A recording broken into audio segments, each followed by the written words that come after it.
ಈ ಸೈಟ್ ಇರೋದು Nagadevanahalli, Kengeri main road, near Nagarbhavi, 3050 west facing, BBMP A ಖಾತಾ. ಸೊ ವೆರಿ ಬ್ಯೂಟಿಫುಲ್ ಲೊಕೇಶನ್ ನೋಡಿ. ಇದೇ ಸೈಟು ಏನು ಕಲ್ಲು ಕುಚ್ಚು ಹಾಕಿದಾರೋ 3050 ಇದೇ ಸೈಟು.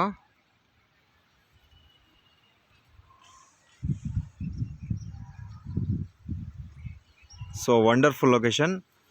ಇನ್ನೊಂದೇನಪ್ಪ ಅಂದರೆ ಪಂಜಾಬ್ ನ್ಯಾಷನಲ್ ಬ್ಯಾಂಕಲ್ಲಿ 60 ಲಕ್ಷ ಲೋನ್ ಇದೆ ರನ್ನಿಂಗಲ್ಲಿ. 60 ಲ್ಯಾಕ್ಸ್ ಪಂಜಾಬ್ ನ್ಯಾಷನಲ್ಸ್ ಬ್ಯಾಂಕಿಂದ ಲೋನ್ ಇದೆ, 60 lac. Nagadevanahalli near Nagarbhavi, Kengeri road, BBMP A ಖಾತಾ, 3050 ವೆಸ್ಟ್ ಫೇಸಿಂಗ್. Thank you.